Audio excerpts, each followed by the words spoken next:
From over there? The seats are actually comfortable for that than ours. Really? So now we're complaining about our seats? I'm just making a comparison between the two. Well, I think it's actually good for us to make you a little uncomfortable. Keep us away.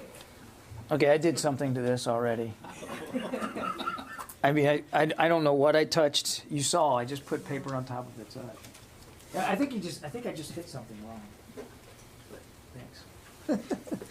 And I've got it on paper anyway. At least the cup. I got some opening statements here, so just bear with me as I get through them. First, and certainly most importantly, on behalf of the Secretary and everybody here at the Department of Defense, I'd like to express the deepest of condolences to the people of the United Arab Emirates on the passing of their president and our friend, His Highness Sheikh Khalifa bin Zayed Al Nahyan.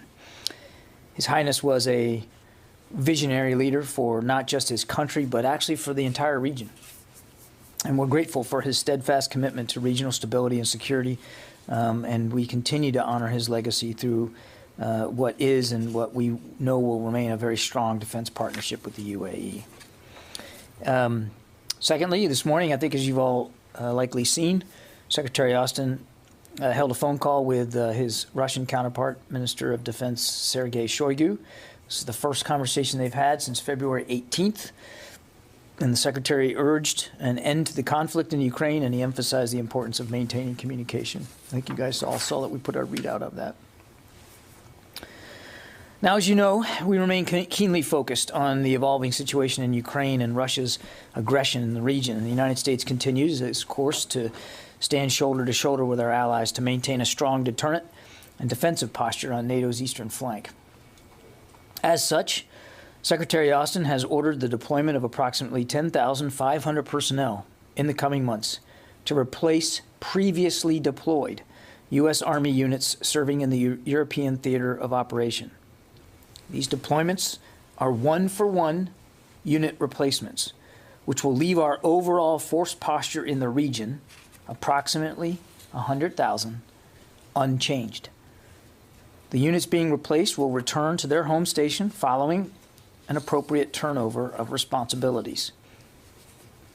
And these turnovers will occur over coming weeks, in the next couple of months even. It'll go into the summer, and it'll be a rotation over time.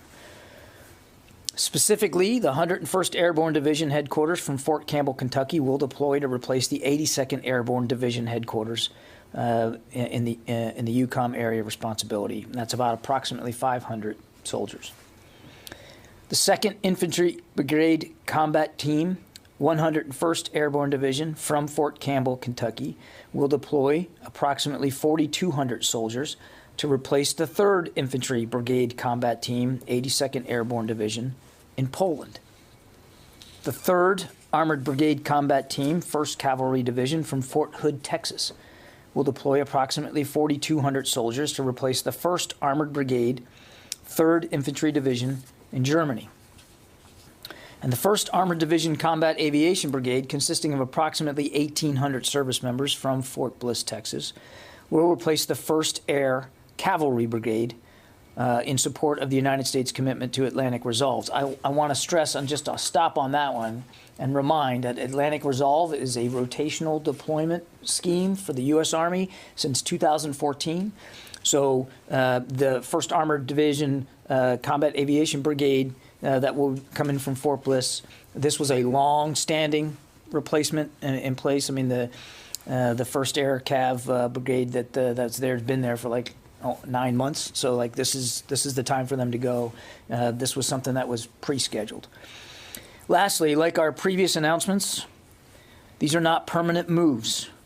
These moves are designed to respond to the current security environment.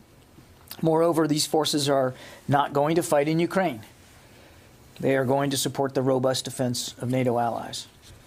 Those are the force posture announcements that we have for you today. We'll continue to keep you informed and remain transparent about our support for our European allies and partners. And when there's additional announcements or rotations to talk to, we'll talk to it. But that's all we have for today. And then lastly, just a bit of house cleaning on Monday, the 16th of May, and then Thursday, the 19th of May, there's going to be an increase in helicopter activity in and around the Pentagon and the National Capital Region. This is part of a regularly scheduled exercise, and I just wanted to get that out there now before you start seeing a lot more helicopters and asking me what's going on. It's just an exercise, long planned, nothing to be alarmed about. And with that, we'll take questions. Lita, you're on the phone. Hi, thanks, John.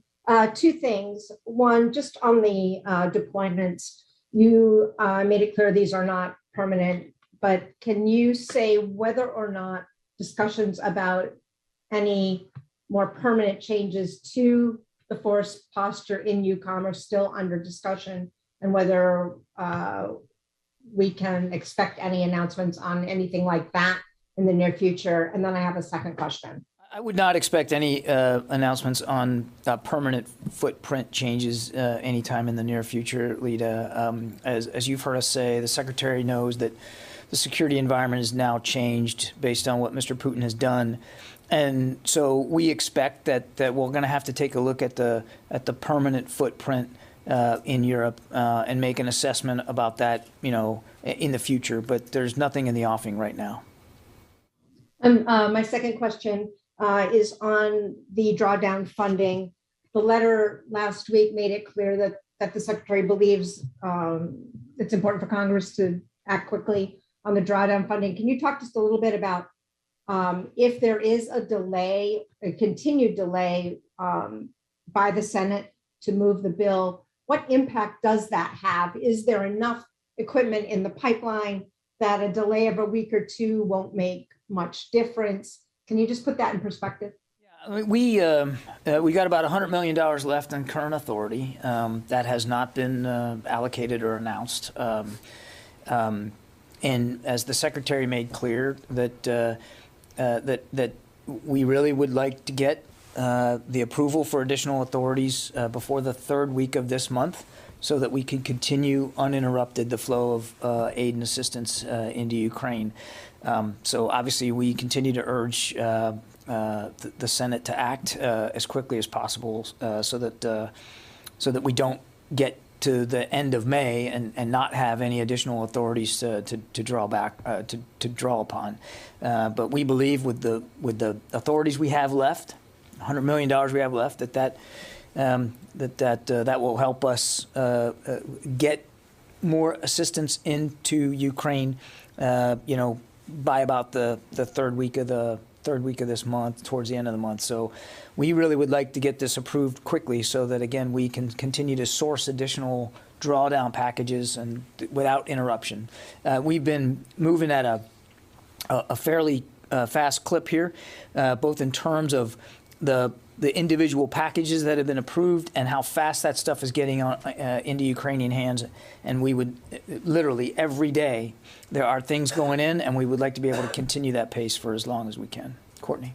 So the third week of May is next week. So does that mean that if the funding is not approved by Monday, that means that there could actually be a stop bid, or will you stop delivering things? You don't have enough.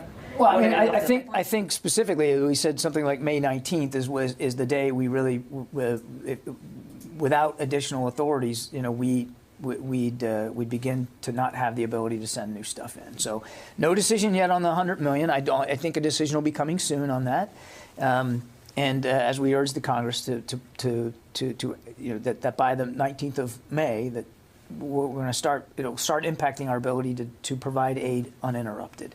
It doesn't mean that on May 20th nothing goes in. I mean, because we're still filling out. The last package is still arriving, so it doesn't mean that come 19-20 May everything stops. But you won't have everything from the last packages by the 19th. That's correct. But we do want Court. We would like to have the cushion of being able to fill out additional packages in a completely uninterrupted way. Because eventually, if you don't get those authorities soon, if we don't get those authorities soon, I mean, it's possible that there could be a bubble, a period of time at which there's just nothing moving, and we want to make sure we avoid that. Yeah. Oren, did you have a question? I was going to ask a non-Ukraine question. I was just wondering, given the current tensions in Jerusalem, if there had been any contact between the U.S. and Israel, either on the U.S. assisting with the investigation into the shooting and killing of the journalist, or has the U.S. functioned as a liaison between U.S. and Palestinian security forces given the tensions? I don't have any conversations to read out today. We have observed that the Israelis have said they're going to investigate that. We obviously encourage that investigation be as robust and as transparent as possible, but I don't have any additional conversations. They refused to conduct a joint investigation, the Israelis and Palestinians. Have you tried to bridge that gap? That would be a question for the State Department. The Defense Department has not taken a role in brokering the investigative process. Idris. Just back on Ukraine, earlier today, Turkish President Erdogan said he was not in favor of Finland and Sweden joining NATO. Firstly, have there been any mid or senior level contacts between the Pentagon and their Turkish counterparts since? And secondly, the Secretary Austin, I guess, have a reaction? Was he disappointed? Was he happy? I mean, does he have a reaction to a NATO ally saying no thanks? I would say we're working to clarify, to better understand Turkey's position here, and we'll refer you to the Turks to speak to President Erdogan's comments. Just a bit more further on that. I mean, without going into specific comments, given that they have been made, does the Secretary believe Turkey is still a helpful NATO ally, or are they causing more problems at this point? Oh, of course. I mean, look, Turkey is a valued NATO ally. That has not changed. I mean, they're a NATO ally, look, they've been involved and helpful in trying to get dialogue going here between Russia and Ukraine, and they have provided assistance to Ukraine. So nothing changes about their standing in the NATO alliance, and we're, like I said, we're working to better clarify the position here. Yeah, Christina, go ahead. So there's cake in the hallway down here. JADC2 is having a birthday, first birthday. Is there any update on how that's coming together? I didn't get any invitation to eat cake. I know. Is that what you're asking about? Whether I have an update on the cake? No, an update on JADC2. I don't. I would refer you to the joint staff to speak to that specifically. But happy birthday to JADC2. Let's see. Poonam. My question's been answered. Thank you. Okay. Somebody should go get us some cake. I think Friday and everything. I'll bet you they can't eat all their cake out there. Paul Hanley from AFP. Hi, John.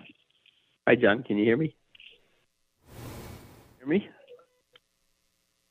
You.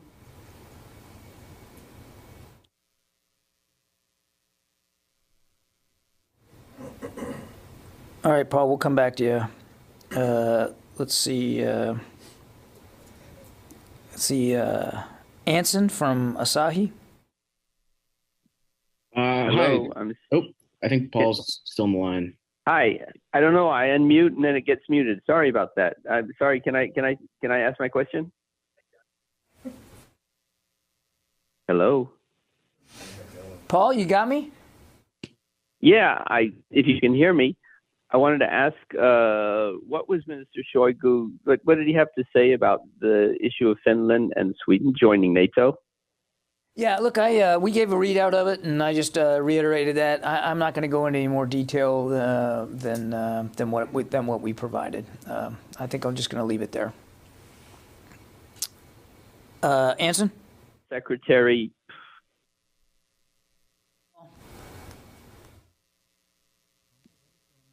Oh, Paul, I think Paul had a follow-up. Sorry. Okay. Thank you for taking my question. I had two quick questions. Previously, a senior defense official said that there is anecdotal evidence of ground troops and officers not following orders. I was curious in what instances are you seeing these officers failing to disobey orders? And then I have a follow-up. Yeah, look, I'm just not going to get into much more detail at the tactical level in terms of Russian units on the ground. We continue to have indications that the Russians have not overcome their command and control and their unit cohesion issues. And yes, we have indications that morale continues to be an issue inside certain Russian units. We don't have a fingertip feel of every one, but I'm just simply not going to go into more detail than that. Okay. And then also, a senior defense official recently stated that there are about 105 operational BTGs in Ukraine. Given the extensive losses sustained by the Russians, the Institute for the Study of War has said that the measuring of the number of BTGs is no longer a viable metric for Russian force presence. What is the DoD assessment on the average range of troops per BTG? Has that gone down from the average 800 troops that had been previously seen per BTG? Thanks. Look, we still the average size of a Russian battalion tactical group is between 800 and 1,000 troops, depending on the mission of the BTG. But a BTG can still be operational and have less than 800. I mean, it depends on what it's being asked to do and where it is in the fighting. And I'm not going to get into, again, a blow-by-blow of every single battalion tactical group that the Russians have in Ukraine. The point is that they still have an awful lot of firepower and forces available to them as they continue to prosecute this war now in a more confined space in the Donbass region. And I think I'd leave it at that. Oh, I already got you, Jim. No. I already got you, Jim. Go ahead. Yeah, so, which belies the problem. The Ukrainians have been fighting hard for a long time against a lot of Russians. And how are they still combat effective? I mean, what's the assessment of that? The Ukrainians? Yes. Yes, of course they are. I mean, they're putting up a very stiff resistance in the Donbass and in the south. They have prevented the Russians from achieving virtually any of their strategic objectives thus far in the war. Now, look, both sides have taken casualties. Both sides have lost capabilities, whether that's actual hardware or defensive systems. It's a war, and again, that's why we're trying so hard to make sure that Ukraine continues to have available to it the materials, the systems, the weapons to continue to defend themselves. I certainly would not, nor have we ever, gotten into a detailed discussion of Ukrainian order of battle. I mean, I don't think that we want to get that into the bloodstream, but they absolutely are mounting a stiff and effective resistance to the Russians. I think it's important to remember that the Russians, as I said just a little bit ago, the Russians still have a lot of their available combat power still available to them. Yes, they have suffered casualties. Some of their units have been depleted, no question. They have lost weapons and systems and platforms, but they still have an awful lot available to them. And this is an area of Ukraine where the Russians are not unfamiliar with, the Donbass particularly.